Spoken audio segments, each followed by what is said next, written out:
Ahí estamos. Clase número 4 entonces de exégesis de Apocalipsis, que es eh, el segundo módulo de este año, de la Escuela Petra de este año. Entonces estamos aquí, tercer módulo, ya hemos avanzado el año. Tercer módulo de Escuela Petra, exégesis de Apocalipsis. Hoy día vamos a revisar el séptimo sello, y esto es el contenido ya del día de hoy. Como siempre les digo, ante cualquier pregunta ya o comentario, pueden abrir su micrófono ya con toda libertad y hablar, o si no, voy a tratar de estar atento también al chat por si quieren escribir ahí, ¿ya? Y ahí podamos también participar.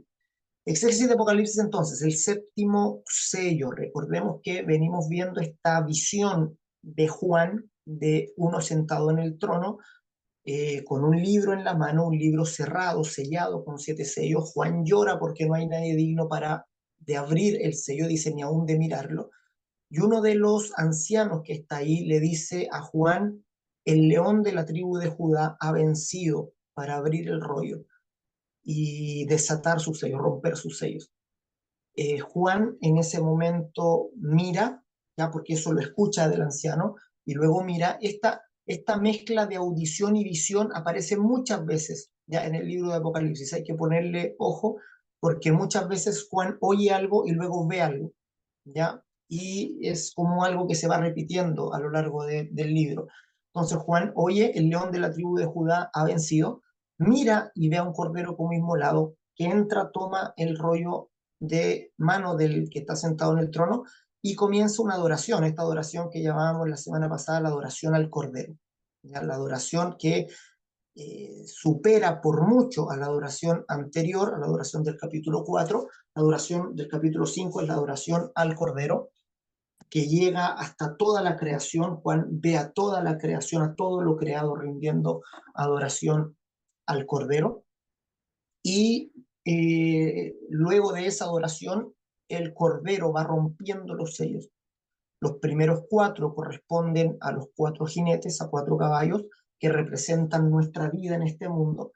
De alguna manera, las injusticias y las tribulaciones que tenemos que pasar en este mundo. Es una mirada a la tierra. Desde el cielo Juan mira hacia la tierra y ve en la figura de estos 4 jinetes, que son estos 4 primeros sellos. El quinto sello son almas debajo del altar, que las interpretamos la semana anterior como los santos del Antiguo Testamento, estos que dicen: ¿hasta cuándo, Señor y Dios? Vimos que esa palabra "hasta cuándo" se repite mucho en la boca de David y corresponde a la oración, a esa oración casi desesperada de los santos del Antiguo Testamento, cuando veían la injusticia y que como que Dios no hacía nada. Sin embargo, Dios cumplió su promesa, envió a su ungido, al Mesías. Por lo tanto, nosotros vemos desde nuestra posición hacia atrás la obra de Dios consumada en Cristo. Vemos que Dios realmente intervino, que hizo justicia. Vemos la victoria de Dios en Cristo. Por lo tanto, los santos del Nuevo Testamento nunca dicen hasta cuándo, nunca tienen este tipo de expresiones, sino que al ver la obra consumada se gozan y son llenos de la plenitud de Dios. Tienen el Espíritu Santo dentro de ellos, tenemos el Espíritu Santo como las arras de nuestra herencia, y ya vemos aquello que los del antiguo pacto no podían ver. Lo que ellos solo tenían en esperanza, nosotros lo tenemos ya como algo concluido, finalizado, como una obra terminada.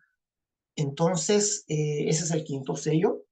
El sexto sello, hay señales cósmicas que son las mismas señales que aparecen en Mateo 24, en el discurso escatológico de Jesús, y por eso me gusta entender que el sexto sello habla figuradamente del retorno de Cristo, habla de esa venida de, de Jesús, y que de esa manera se manifiesta ya ese retorno de Cristo. La luna se oscurece, el sol, ya las potencias de los cielos son conmovidas. Y el séptimo sello es el más largo, se extiende como por 3 capítulos y es el que vamos a ver el día de hoy. Y aquí termina la primera parte del libro de Apocalipsis. Recordemos que dividimos el libro de Apocalipsis en dos partes. Ya, este es lo que vamos a ver el día de hoy, el índice. Primero vamos a ver el silencio en el cielo que aparece apenas se rompe el séptimo sello. Luego las trompetas que siguen ya a ese silencio. Luego un interludio antes de la séptima trompeta. Vienen 6 trompetas, un interludio de 2 capítulos y luego la séptima trompeta. ¿Ya? Así que vamos a ir revisando. Todo esto corresponde solo al séptimo sello. El séptimo sello contiene estos 4 elementos. Contiene primero un gran silencio en el cielo, donde está la oración de los santos en forma de incienso. Luego las 6 primeras trompetas, un interludio de 2 capítulos, donde aparecen estos truenos misteriosos, el libro que Juan debe tragar y los 2 testigos, y finalmente la séptima trompeta donde termina la historia. ¿Ya? Hay un ángel que pone su pie sobre el mar, otro sobre la tierra y que jura que el tiempo no será más. Es decir, es como que se nos está mostrando el final del tiempo y termina la séptima trompeta con Cristo reinando por los siglos de los siglos. ¿Ya? Entonces, recordemos que dividimos el libro de Apocalipsis en estas 2 partes. Ya este es digamos, como la división del libro que nos ha, o el bosquejo del libro que nos ha guiado. Del capítulo 1 al 11 es la primera parte, donde se ve cierta cronología, no una cronología exacta, ya, pero sí cierta cronología. Por ejemplo, los 4 primeros sellos, los 4 jinetes, es una representación de toda la vida de la iglesia en el mundo. Eh, no es que vaya un jinete después de otro como cronológicamente, sino que representa toda la injusticia, la miseria, el hambre, la guerra que, que la iglesia ha vivido durante toda su historia. ¿Ya? Un poco Apocalipsis es el repaso de la historia de la iglesia, las persecuciones, las injusticias que ha debido enfrentar y finalmente la respuesta de Dios frente a eso. Tenemos los sellos aquí y el séptimo sello corresponde también, incluye las trompetas. Todo lo que es las trompetas lo colocamos bajo el título del juicio al poder temporal. ¿Ya? Los 4 primeros sellos nos hablan de ese gobierno al poder temporal. El sexto sello lo vemos como la venida de Cristo y el séptimo sello son las trompetas, ya del capítulo 8 al 11 de Apocalipsis, que es lo que vamos a ver hoy, y termina prácticamente el séptimo sello con esta expresión: los reinos del mundo han venido a ser de nuestro Señor y de su Cristo, y Él reinará por los siglos de los siglos. Ya, la segunda parte, que es del 12 al 22, ya es como que tiene una visión Juan que nos lleva de nuevo al nacimiento de Cristo con la visión de la mujer y el dragón. Luego nuevamente se habla del gobierno del poder temporal, el juicio al poder temporal con las 7 copas y la condena de Babilonia, y finalmente la victoria final de Cristo. Vamos con el número 1, el silencio en el cielo. Parte de una manera muy enigmática ya en la ruptura de este séptimo sello. Ya, leámoslo del 1 al 5, capítulo 8 de Apocalipsis. Dice así: cuando abrió el séptimo sello, se hizo silencio en el cielo como por media hora, y vi a los 7 ángeles que estaban de pie ante Dios, y se les dieron 7 trompetas.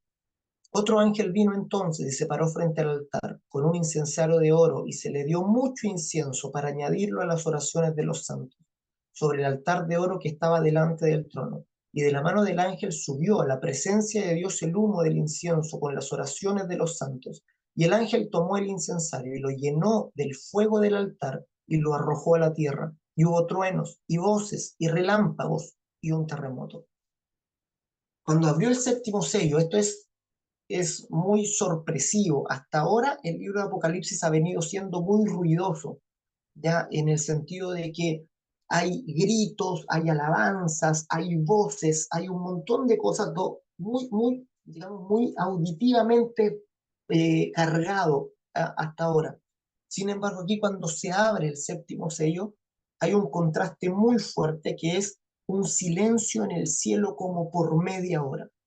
Es decir, es como que el Cordero rompe el séptimo sello y todo queda en silencio y no se escucha nada.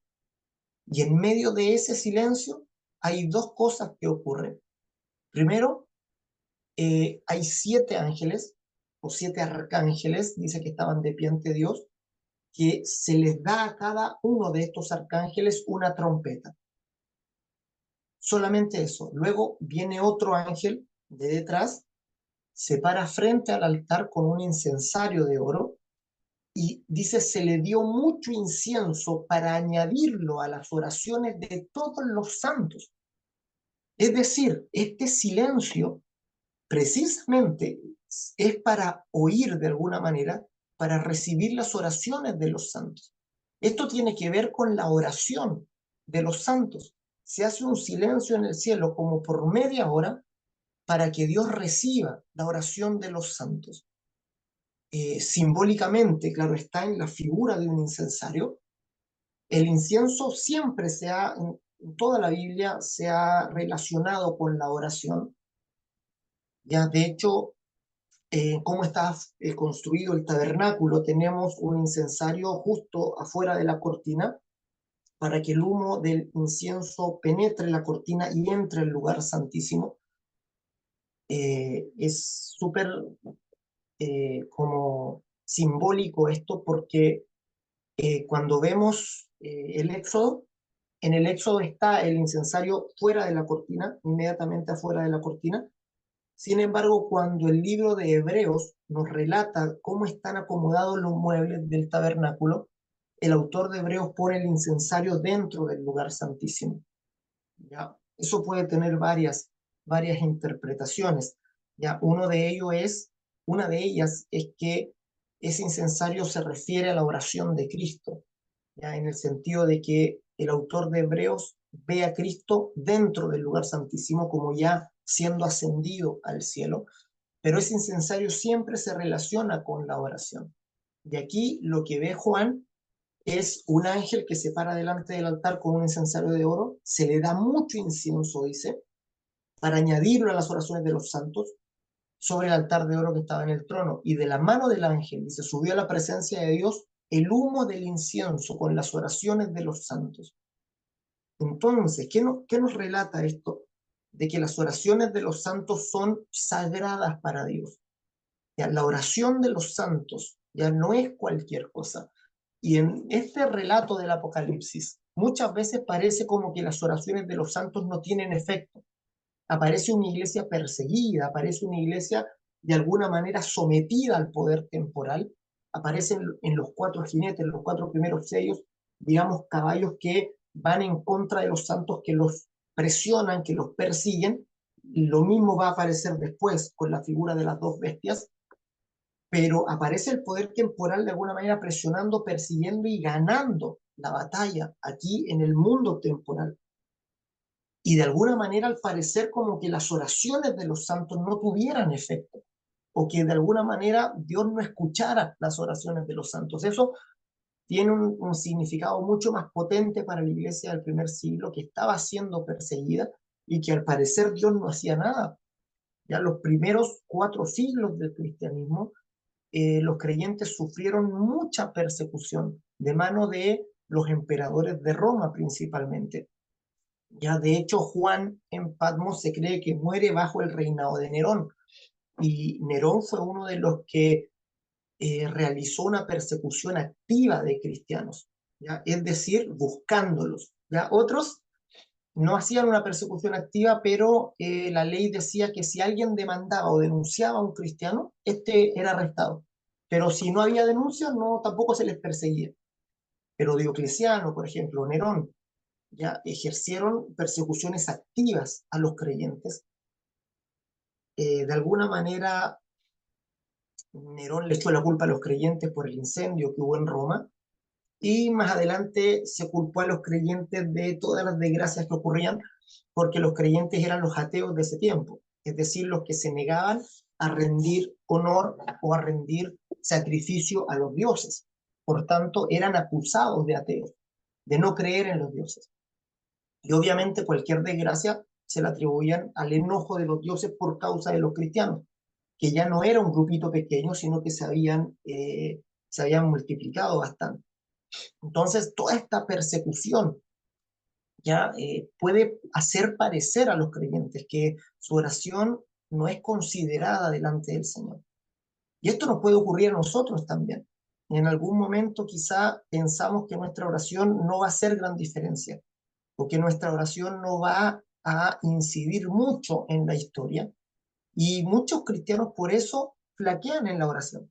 ¿Ya? Y por eso hasta miran en poco la propia oración que podrían realizar o que hacen. Ya todos nosotros oramos, y algunos pueden decir, hasta ahora hace mucho que no oro, pero todos oramos de alguna manera. Ya todos, incluso los no creyentes, tienen ese diálogo interno con algo, ya con algo que creen, ya. Y cuánto más los cristianos, ya los cristianos conocemos la presencia de Dios, sabemos que Dios está ahí y generalmente nos comunicamos con Él. Ya quizás no hacemos o no se tiene el hábito muchas veces de apartar un tiempo especial, ponerse en cierta posición para orar. Sin embargo, aunque no se haga eso, el cristiano de todas maneras ora, o es una oración más descuidada, una oración quizás no cultivada, pero es oración. ¿Ya? Una oración es una súplica en algún momento, un Señor ayúdame, un Señor dame fortaleza. Eh, Quizá una oración incluso sin palabras. El Señor personalmente me ha respondido oraciones que yo no he hecho con palabras, han sido sentires del corazón, que cuando veo la respuesta del Señor, yo digo, Señor, yo nunca te lo pedí, nunca te lo pedí verbalmente, fue una oración, un gemido del alma que el Señor respondió. Porque la oración trasciende el lenguaje. ¿Ya? La oración trasciende lo que podamos decir de forma, digamos, entendible para otros. Incluso se habla de la oración del espíritu, trascendiendo la oración del entendimiento. Es la oración, es una dimensión espiritual donde hablamos con Dios y nunca nosotros deberíamos descuidarla. Debería ser para nosotros tan sagrada como lo es para Dios. Y en esta escena vemos lo sagrado de la oración de los santos, la oración en el nombre de Jesús, donde Dios, para recibir la oración de los santos, hace callar al cielo. ¿Ya? Se hace silencio en el cielo, como por media hora, y sube el incienso de la oración de los santos delante del trono del Señor. Él recibe nuestra oración. Él valora nuestra oración. Cada palabra que damos a Dios en oración, el Señor la recibe como algo muy valioso. El Señor la recibe como algo sagrado, como algo de mucho valor para Él. Ya de hecho, estas son las palabras que aparecen cuando en el Éxodo, cuando se construye el incensario. Dice, es cosa muy sagrada para el Señor. Ya, la oración de sus santos. Y esta oración es santa, esta oración es sagrada y valiosa porque es la oración en Cristo. No es una oración de un ser humano. Nuestra oración no es la oración de un simple mortal. Es una oración que se recibe como la oración del propio Cristo, como la oración del Hijo de Dios. Ese es el secreto de nuestra oración, que nosotros no oramos separados de Cristo. Nosotros no oramos a Dios como si Dios estuviera siendo otro, como si estuviera lejano. Oramos a Dios dentro de Jesús. Y Cristo está en Dios y Dios en Él. Por tanto, nuestra oración es la oración del propio Cristo. Se recibe, Dios la recibe de esta manera. ¿Ya? Juan 16:24, solo recordarles esto. Hasta ahora, dice Jesús, nada habéis pedido en mi nombre. Pedid y recibiréis para que vuestro gozo sea cumplido. Eso es la visión de la oración que Jesús tiene. Y Jesús nos entusiasma para que oremos en su nombre. Él le dice a los discípulos, hasta ahora no han pedido nada en mi nombre. No conocen este tipo de oración. Ya no saben, a lo mejor oraban en la ley, como los fariseos oraban en la ley, digamos, a este Dios de la ley, donde la oración tampoco era algo muy personal, ya la relación con Dios era más bien mediada por el sacerdote y el templo. No era tanto una relación personal con Dios, era más una relación comunitaria del pueblo representado en el sumo sacerdote. Sin embargo, acá tenemos una relación personal con Cristo, una relación muy personal, tanto que Él ha hecho morar en nosotros su Espíritu. Y la oración es potenciada por el Espíritu Santo. El apóstol Pablo nos enseña acerca de la oración, que nosotros muchas veces no sabemos orar como conviene, ya porque no conocemos el futuro, no conocemos las circunstancias, ni siquiera sabemos qué es mejor para nosotros mismos. Y Pablo dice, el propio Espíritu gime dentro de nosotros, intercede con gemidos indecibles delante del Señor, apoya la oración, potencia la oración, eh, de tal manera que nosotros, aunque oremos torpemente, el Espíritu Santo va a elevar esa oración. Ese apoyo del Espíritu en la oración es lo que yo creo que se representa como este incienso añadido a las oraciones de los santos. Eh, Hay como el incienso, el incensario lleno de oraciones imperfectas de los santos, sin embargo viene y se le agrega incienso. Es decir, se combina con la acción del Espíritu Santo para producir olor fragante en los cielos, para que llegue una oración perfecta delante del trono de Dios, una oración en la plenitud de la madurez, en la plenitud del entendimiento, del conocimiento de Dios, de tal manera que no tenemos que tener miedo de orar a Dios, ya en el sentido de no saber, que yo no sé orar, es que toda nuestra oración va a ser tomada. Es como que un niño pequeño no se atreviera a hablarle a la mamá porque no habla bien. Ya el niño solo habla, ya, y los padres se alegran de escucharlo, ya, y se alegran de escucharlo aún cuando no, las palabras no suenen como deberían sonar. Incluso muchas veces nosotros nos ponemos a hablar como ellos, ya.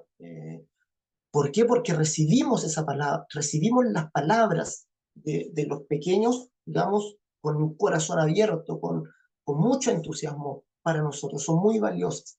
De igual manera, o quizá en mucha mayor magnitud, nuestras palabras dedicadas a Dios son tan valiosas para Él, que Él las recibe como se recibe este incienso, y Él hace callar el cielo para recibir esta oración. De alguna manera, lo que viene, ya se hace silencio como por media hora, Dios recibe las oraciones, y el juicio que viene es la reacción de Dios ante estas oraciones. De aquí hay muchas oraciones pidiendo auxilio, ya pidiendo, Señor, ayúdame en la opresión, las fuerzas de tiniebla han presionado a los santos, han hecho sufrir a los santos claman a Dios, y de alguna manera las 7 trompetas que vienen es una respuesta de Dios frente al clamor de sus santos. Es una respuesta de Dios, es, digamos, el propio Dios retribuyendo, ¿ya? Eh, a aquellos que dañaron a sus propios hijos, a sus amados. ¿Ya? El Señor no es indiferente al sufrimiento de los santos. Ya eso tenemos que tenerlo claro. No es que nosotros sufrimos y a Dios le da lo mismo. Ya Dios sufre juntamente con nosotros. En medio de nuestra tribulación y en medio de nuestro sufrimiento, Él sufre con nosotros. Y por eso Él nos ha pedido llorar con los que lloran, porque Él mismo tiene ese carácter. Ya Él acompaña al sufriente. Y cuando un hijo de Él sufre, Él se sufre junto con Él. No hay indiferencia en ese aspecto en Dios, y Dios quiere acompañar de alguna manera al que sufre.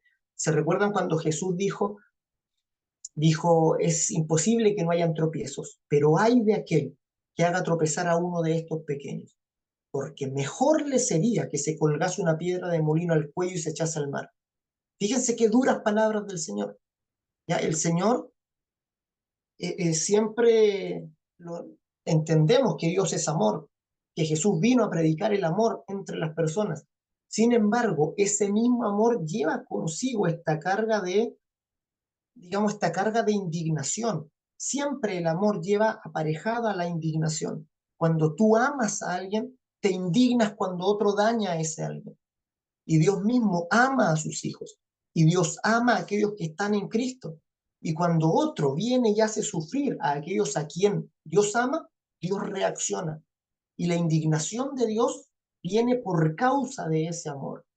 Por lo tanto, no es Dios indiferente al sufrimiento de ninguno de sus santos, y de alguna manera estas 7 trompetas que vienen a continuación son una reacción frente a esta oración, frente a este incienso que se levanta y que aparece como el primer elemento en, en este séptimo sello. La oración de los santos produce, genera que vengan ahora esta sucesión de 7 trompetas, que es el juicio al poder temporal.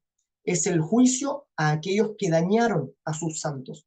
Es la indignación de Dios derramada. Las 7 trompetas son el juicio desatado de Dios, ya mucho más que los sellos, los primeros sellos. Los primeros 4 sellos representan las cosas cotidianas que nos ocurren a nosotros. Ahora, cuando los ángeles suenen estas trompetas, vamos a ver un juicio desatado, un juicio que no se ha visto antes, ya en el libro de Apocalipsis, principalmente los últimas 2 trompetas, ¿ya?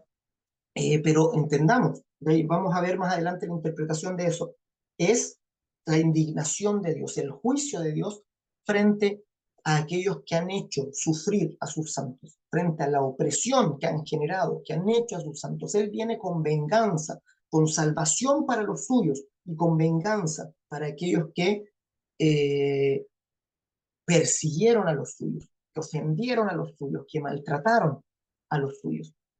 ¿Ya? Esa es, ¿verdad?, nuestro Dios. ¿Ya? No es un Dios que se quede, digamos, que están dañando a sus hijos y él no haga nada. ¿Ya? Es un Dios que reacciona, ¿ya? Un Dios que defiende a los suyos. Ese es nuestro Dios. A continuación, luego de esta introducción con la media hora de silencio en el cielo, con el ofrecimiento de las oraciones delante del trono de Dios, vienen las 7 trompetas. Es decir, estos ángeles a quienes se les dieron las trompetas comienzan a tocarlas. Las primeras 4 trompetas, esto es muy similar a los sellos. Los sellos se dividen en 4 primero, que vienen como una serie. Aquí también las 4 primeras trompetas corresponden a una serie donde se daña la tercera parte de todo. ¿Ya? Dice: el primer ángel tocó la trompeta y hubo granizo y fuego mezclados con sangre. Obviamente esto se entiende que no es literal, ya se entiende que es una figura, es una visión, el lenguaje figurado. Es imposible que haya granizo con fuego mezclado con sangre. ¿Ya? Es una alusión a la magnitud de este juicio. Y dice que la tercera parte de los árboles se quemó y toda la hierba verde.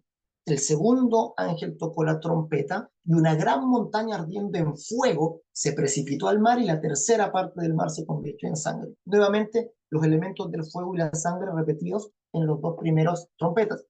El tercer ángel tocó la trompeta y dice: y cayó del cielo una gran estrella ardiendo como una antorcha y cayó sobre la tercera parte de los ríos, sobre la fuente de las aguas.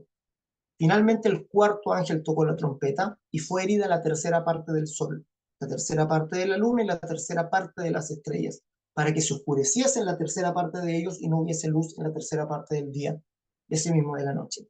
Es decir, estos 4 primeros trompetas son, digamos, como un juicio cósmico, ¿ya? Es un juicio al ambiente del ser humano, ¿ya? Árboles, mar, ríos, sol, luna, estrellas son afectadas por este juicio y obviamente es el juicio al poder temporal, es el juicio a los dioses de este siglo. Es muy similar, estas 4 trompetas nos hacen recordar los juicios de Egipto, ya las plagas de Egipto. Son muy similares en su contenido, incluso ya también aparecen elementos como granizo, como fuego, como sangre, también hay mar convertido en sangre, también hay oscuridad, ya se afecta, digamos, la luz en una de las plagas. Entonces estas 4 primeras trompetas nos hacen parecer, nos hacen imaginarnos, nuevamente nos traen a la memoria las plagas que Dios trae sobre Egipto para que el pueblo de Dios sea liberado de en medio de ellos. Y finalmente las plagas producen la liberación de el pueblo de Dios. ¿Ya? De la misma manera, estas plagas vienen sobre el mundo también cuando los santos de Dios han sido protegidos. Recordemos la semana pasada que dijimos que en el interludio entre el sexto y el séptimo sello hay un interludio donde dos grupos se protegen, 2 grupos son protegidos. son protegidos 144.000 judíos en la tierra y una multitud que aparece en el cielo, que Juan ve en el cielo, delante del trono de Dios. Eso es antes del séptimo sello. Entonces, claramente se ve que Dios protege a los suyos antes de que vengan las trompetas, antes de este juicio que de alguna manera habló Jesús en Mateo 24, hablando de esa gran tribulación, la cual no ha habido antes ni habrá después. Esta gran tribulación está ahora visualizada en estas trompetas. Y obviamente los santos no participan ahí porque no es el juicio para los santos. Ya de la misma manera, cuando vinieron las plagas en Egipto, las plagas no afectaron a los hijos de Israel. Ya no, ellos dice que había tinieblas por todo Egipto, pero en las casas de los hijos de Israel había luz. Ninguna de las plagas afectó a los hijos de Israel, de manera que tampoco estas plagas son para los hijos de Dios. Ya no vienen para ellos, de hecho vienen para aquellos que dañaron a los hijos de Dios. Entonces Dios primero sella a 144.000 en la tierra para que no les afecten. Ese es como parte de la iglesia durante la tribulación, esos 144.000 sellados, y los otros son quitados, sacados ya en esa primera resurrección, son arrebatados de la tierra para estar con el Señor y ser guardados de ese tiempo de juicio. Es la ira venidera de la que habla el apóstol Pablo. Esas son las 4 primeras trompetas. Luego de las 4 primeras trompetas dice que aparece un ángel volando y dice, ay, ay, ay, por lo que viene. Dice, vienen 3 ayes, que son las 3 trompetas que faltan. Entonces, los 3 ayes ya son, o sea, las 2 trompetas que quedan, la quinta y la sexta, ya son de otro level. ¿Ya? Hasta ahora, las 4 primeras trompetas eran como afectaciones en el clima, digamos, en el mar, en los árboles, en la hierba, en el sol. Sin embargo, ahora la cosa ya se pone más profunda. ¿Ya? Aquí son plagas de orden espiritual, son, digamos, descripciones muy dramáticas. Ya la quinta trompeta, hay un ángel que abre el pozo del abismo y del pozo del abismo salen langostas, ya langostas que dañan a todos los que no tienen el sello de Dios en sus frentes, es decir, a todos los hombres menos a esos 144.000 que son guardados. Y estas langostas tienen cabeza de león, tienen una cola de alacrán, de escorpión para dañar, es decir, es una cosa totalmente muy impactante, ¿ya? La forma en que son estas como langostas del abismo que aparecen y que destruyen todo a su paso, como lo hace una plaga de langosta. ¿Ya? El pueblo de Israel conoce muy bien las plagas de langosta, lo destructivas que son. El libro de Joel nos habla de una plaga de langostas que destruye completamente todo, que también no se sabe si son langostas reales o si se refiere a un ejército extranjero. Aquí también, ¿verdad? Se habla de estas langostas del abismo que vienen y destruyen. Luego en la sexta trompeta ya se pone más terrible la cosa, ¿verdad? Porque aparecen caballos con corazas de fuego, zafiro, azufre, que tienen cabezas en las colas con las que dañan, y son figuras muy impactantes, pero como que nos hacen pensar que son como juicios directamente de las tinieblas que vienen y destruyen a la humanidad. Ya, esto con la quinta y la sexta trompeta. Finalmente el juicio como que va increciendo, como que va poniéndose cada vez más fuerte, más potente, hasta llegar a la sexta trompeta. Y cuando llega la sexta trompeta, nosotros esperamos la séptima. Sin embargo, antes de la séptima hay un interludio. ¿Ya? Y el escritor de Apocalipsis hace lo mismo que hizo con los sellos y lo mismo que va a hacer después con las copas. Dice que son 7, las va enumerando, 1, 2, 3, 4, 5. Aquí, por ejemplo, la quinta y la sexta son mucho más largas que las anteriores, y cuando va a llegar a la séptima, hace un paréntesis, hace un interludio y después pone la séptima. Aquí ya se detiene en la sexta trompeta, se detiene aquí en estos caballos del infierno, y hace un interludio. Y este interludio tiene que ver con el testimonio. Básicamente en esta sesión vamos a aprender el valor de la oración, en primer lugar, que ya lo vimos con ese silencio de media hora en el cielo, y el valor del testimonio.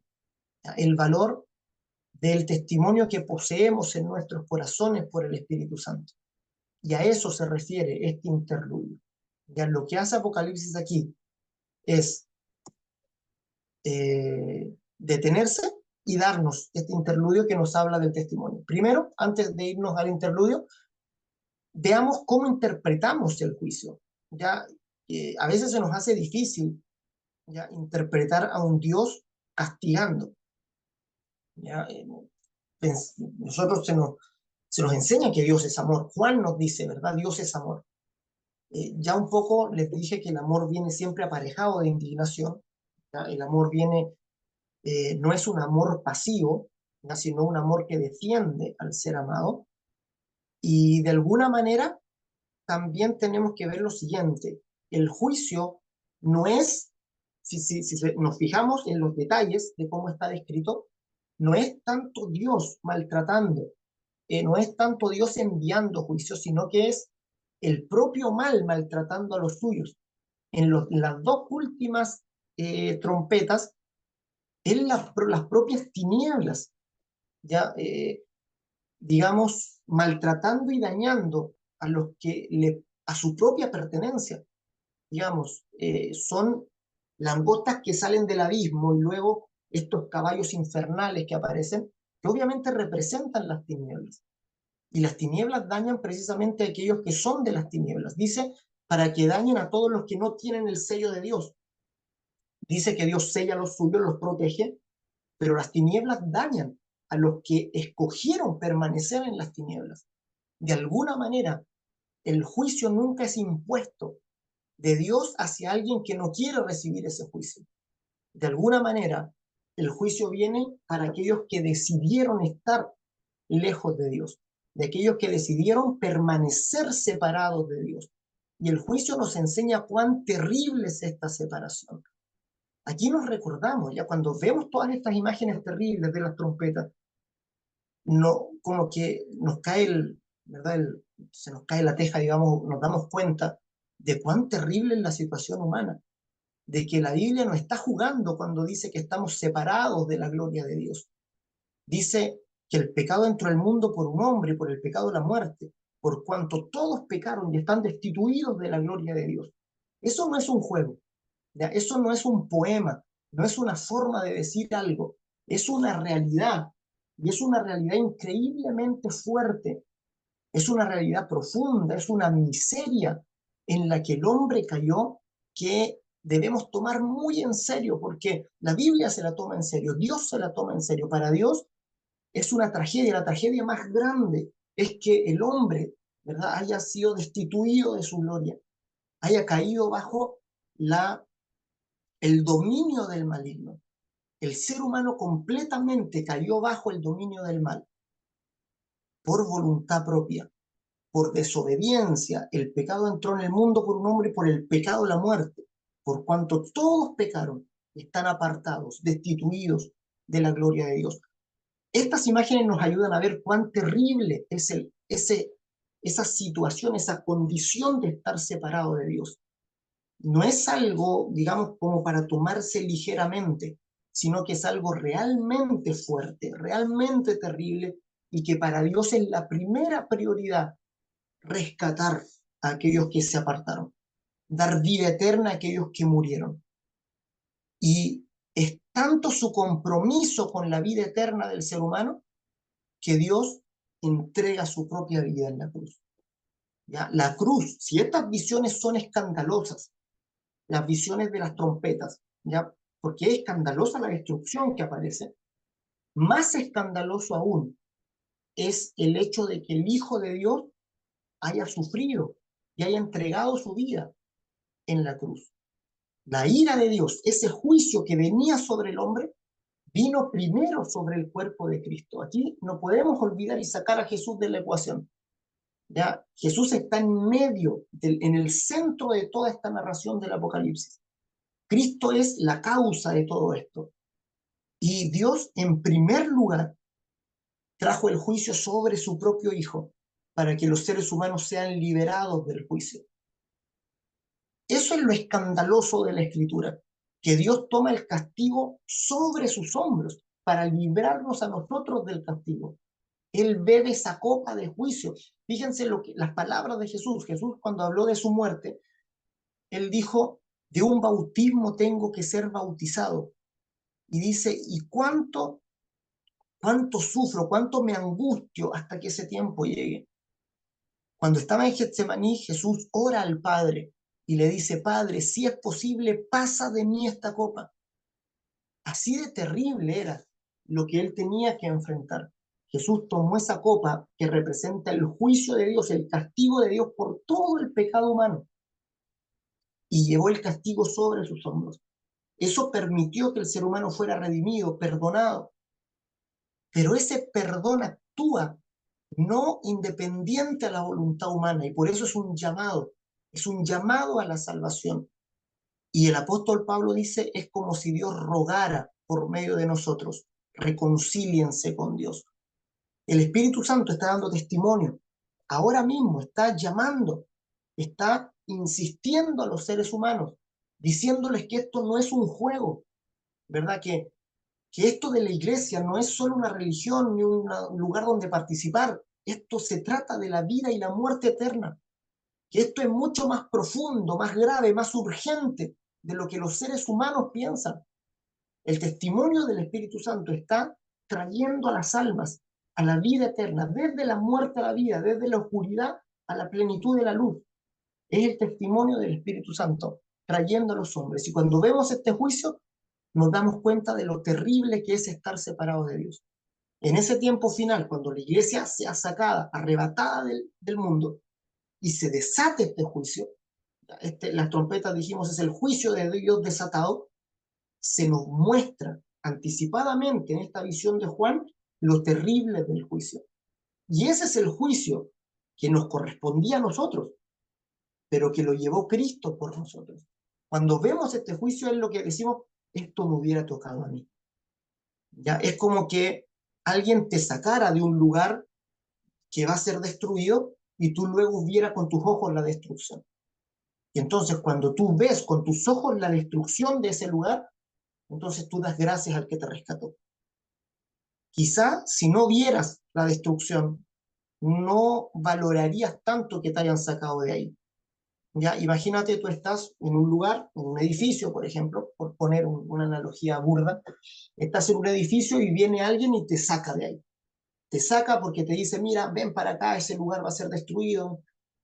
Quizás si tú no te fijas que se destruye efectivamente ese lugar, entonces tú piensas que tu amigo no hizo nada por ti, te movió de lugar nomás, ya quizás te incomodó un poco, pero no vas a valorar mucho su acción. Pero si él te saca y luego de sacarte, tú miras al edificio donde te encontrabas adentro y lo ves destruyéndose y quemándose completamente, entonces tú dices, te impacta, digamos, te impacta eso profundamente el corazón y tú dices, yo tendría que haber estado ahí, yo tendría que haber sido destruido junto con eso. Entonces, ese impacto te hace darte vuelta donde tu amigo y abrazarlo, ¿verdad? Y decirle y valorar lo que él hizo, ¿verdad? Y tener una gratitud infinita hacia él. Eso es lo que hace Apocalipsis. Nos muestra el juicio y de lo que fuimos librados por la obra de Cristo. Él nos rescató del mundo y luego Apocalipsis nos muestra la destrucción de ese mundo. Nos muestra el juicio de Dios sobre ese mundo. Y cuando nosotros lo vemos, nuestra primera reacción a eso es decirle, Señor, gracias. Abrazar a Cristo, abrazar el nombre de Jesús y decirle, Señor, de eso tú me libraste. Señor, me rescataste. A costo de tu propia sangre, a costo de tu propia vida me libraste. Nos hace mirar la cruz y valorar el sacrificio de Cristo. Esa es la intención primaria del Espíritu Santo al mostrarnos las trompetas. No es mostrarnos a un Dios malo que está castigando al mundo. Es para mostrarnos el valor supremo de la obra de Dios en Cristo y lo que Cristo realmente hizo al morir por nosotros. Nos libró de un juicio terrible, nos libró de una eternidad separados de Dios, que es más grande que cualquier plaga de este mundo. Así que miremos la cruz, mis amados, y valoremos la cruz, amemos la cruz, arrodillémonos ante la cruz y recibamos lo que Cristo hizo en ese lugar a favor de nosotros. Ya Él cargó el juicio en nuestro favor. Así interpretamos el juicio. Vamos a ver este interludio que tiene tres elementos. El interludio es lo que hay entre la sexta trompeta y la séptima trompeta. Antes de la séptima trompeta ya hay un interludio que tiene tres elementos que se complementan para hablarnos del valor del testimonio. Primero aparecen truenos misteriosos. Capítulo 10 de Apocalipsis, 10:4, dice: cuando los 7 truenos hubieron emitido sus voces, yo iba a escribir, pero oí una voz del cielo que me decía: sella las cosas que los 7 truenos han dicho y no las escribas. Estos truenos hubieran sido un nuevo ciclo de 7. Ya dijimos que hay varios ciclos de 7, 7 cartas, 7 sellos, 7 trompetas. Ahora vendrían a ser 7 truenos, si Juan hubiese escrito. Sin embargo, se les dijo: no escribas. Y 7 copas vienen después en la segunda parte. Eh, ¿Qué significan estos 7 truenos y por qué aparecen? Ya, fíjate que aparecen 7 truenos que hablan. Juan los escucha, los entiende, va a escribir y se le ordena: no los escribas. Y nos deja así como con las ganas de saber, ¿verdad?, qué es lo que dijeron estos truenos. Sin embargo, esto nos habla de un misterio. ¿Ya? Aquí hay un misterio, hay cosas que no entendemos, hay cosas que no sabemos, hay cosas que están veladas, no lo sabemos completamente todo, ya hay cosas misteriosas, ya. Esto es un llamado primero a la humildad, ya no tenemos un conocimiento acabado del mundo espiritual. Muchas de las cosas que pensamos hoy están equivocadas, de frente no están bien, pero Dios quiso que fuera así.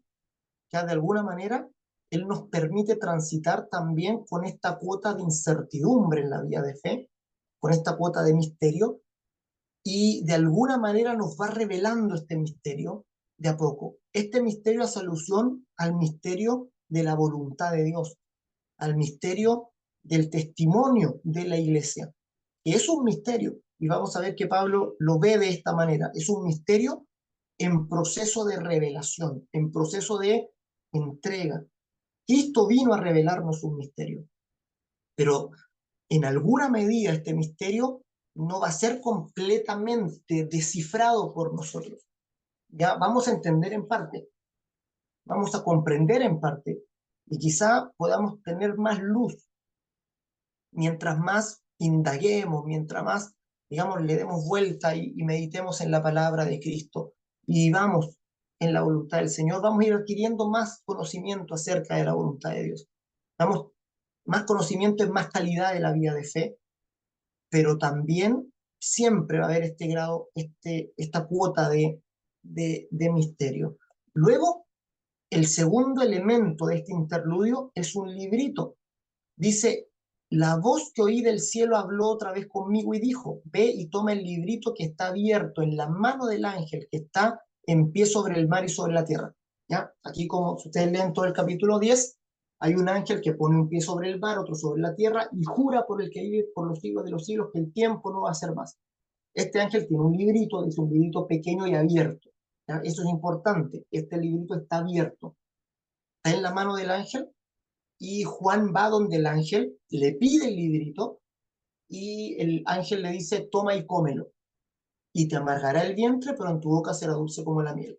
Dice Juan: entonces tomé el libro de la mano del ángel y lo comí, y era dulce en mi boca, como la miel, pero cuando lo hube comido amargó mi vientre. Y él me dijo: es necesario que profetices otra vez sobre muchos pueblos, naciones, lenguas y reyes. Es decir, este librito habla del testimonio de los santos, del testimonio de la iglesia, del propio testimonio que el día de hoy la iglesia está entregando. Entonces, fíjate, hay un misterio, este misterio de alguna manera se revela, eso significa el libro abierto. En el capítulo 5 aparece el que está sentado en el trono con un libro cerrado y sellado con 7 sellos. Eso nos habla de un misterio. No sabemos lo que hay dentro, no podemos saber lo que hay. Pero ahora el libro está abierto.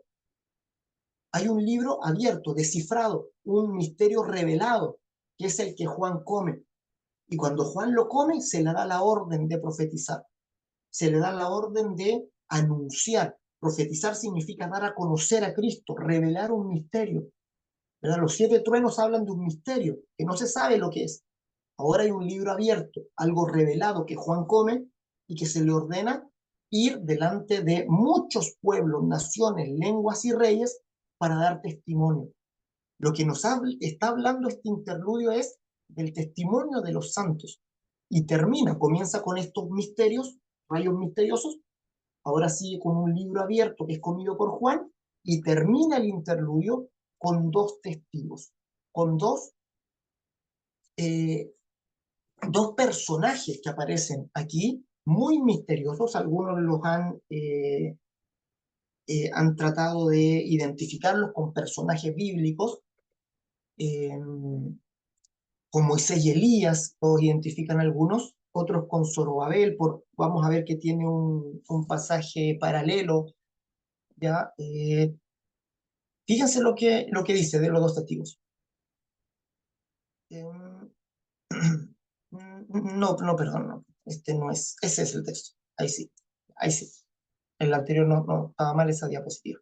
Este sí. Dice, y daré a mis Apocalipsis 11, del 3 al 5. Y daré a mis 2 testigos que profeticen por 1260 días vestidos de silicio. Estos 1260 días aparecen en varias ocasiones y corresponde a 3 años y medio. En algunas ocasiones se dice 3 años y medio como tiempos y tiempos y la mitad de un tiempo.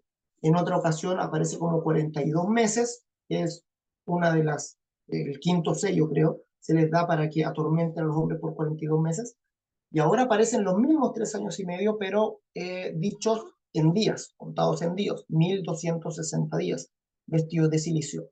Estos testigos, dice, son los 2 olivos y los 2 candeleros. Juan lo dice como que los que van a leer ya saben de qué se trata. Ya no dice son unos olivos y unos candeleros, sino que usa un artículo definido para identificarlos. Es decir, dice, estos testigos son los 2 olivos y los 2 candeleros que están delante del Dios de la tierra.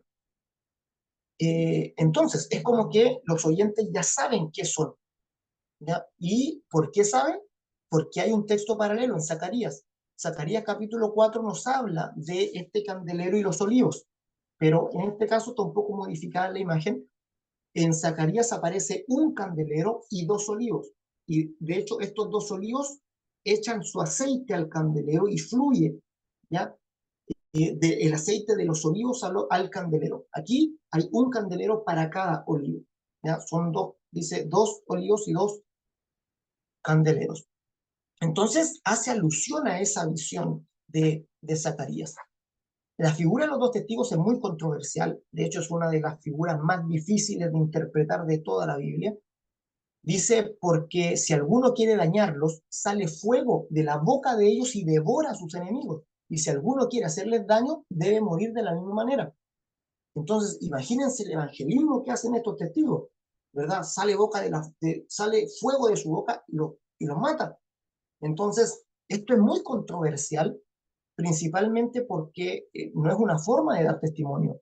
Ya, de hecho, el propio Juan, si es que fue el apóstol Juan que escribió el Apocalipsis, con su hermano en una ocasión quisieron hacer descender fuego sobre Samaria. Y el propio Jesús les dijo que no, que eso no se hacía, que él no vino para perder las almas de los hombres, sino para rescatarlas, que no lo hicieran de esta manera. Sin embargo, estos 2 testigos aparecen aquí destruyendo a sus enemigos con fuego que sale de su boca, ¿ya? Y si alguno quiere hacerles daño, debe morir de la misma manera. Estos 2 testigos, ¿verdad?, aparecen con mucho poder, detienen la lluvia a la manera de Elías, abren el mar a la manera de Moisés, ¿verdad? Tienen estos poderes que aparecen en las figuras del Antiguo Testamento. Sin embargo, viene la bestia y la bestia los vence y los mata. Y luego de que los mata y sus cuerpos yacen en la plaza de la ciudad y la gente se alegra por su muerte, cobran vida de nuevo, resucitan y son llevados por Dios. Entonces hay una alusión a un testimonio que lucha, ¿ya? Un testimonio que está en pugna con las fuerzas de las tinieblas. Ese fuego que sale de la boca de los testigos finalmente no hace alusión a un daño a seres humanos. No es que ellos estén haciendo actos terroristas, digámoslo así, sino que hace alusión a la lucha espiritual que hay cuando se da testimonio. Cuando uno da testimonio, siempre hay oposición, siempre hay pugna, ¿verdad? Pero finalmente la autoridad de los hijos de Dios es mucho más grande que la autoridad de las tinieblas. Jesús lo puso en estos términos, dijo, sobre esta roca edificaré mi iglesia y las puertas del Hades no prevalecerán sobre ella. Es decir, la iglesia va a desplazar las puertas del Hades. El poder, la autoridad que tiene la iglesia en su testimonio es mucho más fuerte, más poderoso que la autoridad de las tinieblas. Por eso hace retroceder las puertas del Hades. Y por eso estos dos testigos, representando el testimonio de los creyentes, dice, sale fuego de su boca y devora a sus enemigos. Hay una alusión parecida a Cristo en Primera Tesalonicenses, dice, en Segunda Tesalonicenses, perdón, donde dice, habla del inicuo, del hombre de maldad que se va a manifestar en los últimos tiempos, y dice, a quien el Señor destruirá con la espada que sale de su boca. Dice, y con el resplandor de su venida. Entonces, es la misma figura. Cristo destruirá el mal con la palabra que sale de su boca. Aquí los dos testigos devoran a sus enemigos con el fuego que sale de sus bocas. Está hablando del testimonio cristiano, el testimonio de los creyentes. Tanto los truenos misteriosos como este librito abierto que Juan come, como la acción de los dos testigos son el testimonio cristiano. Y el testimonio cristiano, como les digo, Dios valora mucho porque es el medio que Él quiso para rescatar a los seres humanos. Dios usó ese medio, Dios quiso usar el medio del testimonio, quiso usar la predicación. Pablo le llama la locura de la predicación. Dice, Dios quiso salvar a los incrédulos, Dios quiso salvar a los hombres por la locura de la predicación.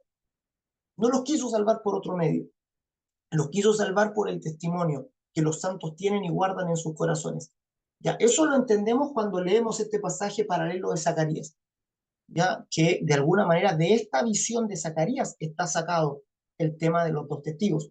¿Ya? Y dice que juntó él, dice, los dos olivos, uno a la derecha del depósito y el otro a su izquierda, proseguí y hablé, diciendo al ángel que hablaba conmigo, ¿qué es esto, Señor mío? Y el ángel que hablaba conmigo respondió y me dijo, ¿no sabes qué es esto? Y le dije, no, Señor mío. Entonces respondió y me habló diciendo, esta es la palabra de Jehová a Zorobabel, que dice, no con ejército, ni con fuerza, sino con mi espíritu, ha dicho Jehová de los ejércitos. O sea, esta es la clave para interpretar a los dos testigos. Los dos testigos dan un testimonio no con ejército, no con fuerza, sino con el espíritu. Dios quiso salvar a la humanidad por su espíritu. No quiso que nosotros trajéramos a las personas por la fuerza. No quiso que invadiéramos a los enemigos para conquistarlos como que fue una campaña militar. Él dice, no es con ejército, no es con fuerza, es por mi espíritu. Y él lo hizo dando su espíritu a los santos. En Pentecostés el Espíritu Santo vino sobre los creyentes, ese espíritu se posó sobre ellos y ese espíritu al momento se puso a dar testimonio. En el mismo momento que viene el Espíritu Santo en Pentecostés sobre los discípulos, Pedro se levanta, da testimonio en el aposento alto frente a esas personas que se habían reunido y 3000 se convirtieron. Eso es algo precioso, tremendo, que nos habla del poder del testimonio. ¿Ya? Hay un poder glorioso en el testimonio que hay en nuestro corazón. Quizá no necesitamos mucha sabiduría, ni mucho entendimiento, ni mucho conocimiento, solo saber que Cristo vino y perdonó nuestros pecados, que Cristo vino y se entregó y derramó su sangre para perdonarme, para hacerme parte de su reino, para darme vida nueva. Eso es el testimonio que da vida al mundo. Entonces, todo este interludio, los truenos misteriosos, el rollo abierto que Juan come y la acción de los dos testigos están de alguna manera condensados en este pasaje que les presento aquí. Colosenses 1, 26 al 29, donde Pablo habla de su propio ministerio en estos términos. Dice, el misterio. El Evangelio es el misterio que había estado oculto desde los siglos y edades, pero que ahora ha sido manifestado a sus santos, a quienes Dios quiso dar a conocer las riquezas de la gloria de este misterio entre los gentiles, que es Cristo en vosotros, la esperanza de gloria, a quien anunciamos, amonestando a todo hombre y enseñando a todo hombre en toda sabiduría. Esto es precioso, a fin de presentar perfecto en Cristo a todo hombre, para lo cual también trabajo, dice Pablo, luchando según la potencia de Él, la cual actúa poderosamente en mí.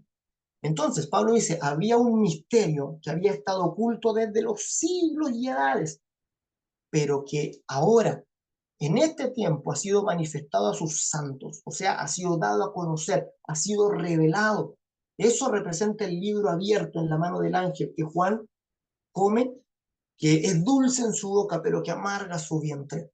¿Verdad? Ese testimonio nos trae muchas alegrías, nos trae muchas cosas buenas. Sin embargo, también nos trae mucha contradicción. Nos hace meternos en problemas, nos hace eh, tener problemas por causa de la palabra, sufrir tribulaciones por causa de esa palabra. Por eso Juan dice, dulce en mi boca, pero me amarga el vientre. Y este misterio, la revelación de este misterio, no es nada más ni nada menos que Cristo en vosotros, la esperanza de gloria. Es decir, Cristo está en ustedes. Cristo es parte de ustedes. Y ese Cristo que está en ustedes es la esperanza de esa gloria eterna de la que vamos a ser parte. Y Pablo dice, a quien anunciamos, a Cristo anunciamos, amonestando a todo hombre y enseñando a todo hombre en toda sabiduría, a fin de presentar perfecto en Cristo Jesús a todo hombre. Es decir, el fin del Evangelio es tomar a un ser humano imperfecto y pecador, justificarlo por la obra de Cristo y hacerlo perfecto para Dios. Cuando tú recibes la fe de Cristo, recibes la perfección de su santidad, de su justicia, eres presentado delante de Dios perfecto, puro y sin mancha, por causa del sacrificio que se dio a tu favor. Cristo te santifica y te purifica y te hace perfecto. Por eso dice, a fin de presentar perfecto en Cristo Jesús a todo hombre. Aquí habla de humanidad, ¿ya? No habla de género. ¿Ya? Perfecto en Cristo Jesús a toda la humanidad. Toda la humanidad va a ser presentada perfecta en Cristo. Todos aquellos que retienen la fe de Cristo serán presentados ante Dios perfectos, puros, sin mancha, ni arruga, ni cosa semejante. Ese es el poder de la obra de Jesús. Cristo derramó su sangre para justificarnos, para hacernos perfectos ante los ojos de Dios, presentarnos perfectos en Cristo Jesús delante del trono de Dios. Este interludio entonces nos habla del valor del testimonio cristiano. Para finalizar, una vez que este interludio está hecho, fíjate, el principio de del séptimo sello nos habla del valor de la oración, luego se derrama el juicio, se desata el juicio de Dios, y en el interludio nos habla del valor del testimonio. Son dos lecciones que tenemos que aprender a integrar en nosotros. Nuestra oración es valiosa, nuestro testimonio es valioso. Y finalmente, termina esta parte con la séptima trompeta y el reinado completo y perfecto de Dios. Los reinos del mundo han venido a ser de nuestro Dios y de su Cristo, y Él reinará por los siglos de los siglos. Hay adoración celestial nuevamente, y aparece esta expresión, y el templo de Dios fue abierto en el cielo, y el arca de su pacto se veía en el templo. Y hubo relámpagos, voces, truenos, un terremoto y grande granizo. Todas las series de 7, o sea, perdón, las tres últimas series de 7, los 7 sellos, las 7 trompetas y las 7 copas terminan con esta misma expresión. Ya hubo relámpagos, voces, truenos, terremoto y granizo. El templo de Dios fue abierto en el cielo. Así culmina esta primera parte. Termina en alto, termina con Dios reinando, termina con Dios reinando por los siglos de los siglos, con el templo abierto en el cielo. Es decir, por fin se manifestó el verdadero templo. El templo no es el lugar físico que construyó Salomón, ni el que construyó Moisés en el desierto, ni el templo tampoco es el lugar donde se reúne la iglesia. El templo se refiere al cuerpo de Cristo. El cuerpo se refiere a la misma iglesia, el cuerpo se refiere a nuestro lugar final en el reino de Dios. Así concluye ya la última parte, ya hablando de estas trompetas, la última trompeta. Así concluimos entonces esta sección. Nos quedan poquitas clases, de hecho nos quedan 2 clases para terminar Apocalipsis, y en esas 2 clases vamos a ver y vamos a tratar de ver esta segunda parte, ya quizá nos vamos a centrar en algunos aspectos más, digamos, más específicamente, ya, pero vamos a tratar de sacar lecciones importantes de esta segunda parte que es del capítulo 12 al 22 de Apocalipsis. Ya con la clase de hoy hicimos una revisión de esta primera parte, que es Apocalipsis del 1 al 11. Ya mis amados, me pasé un poquito de la hora, disculpen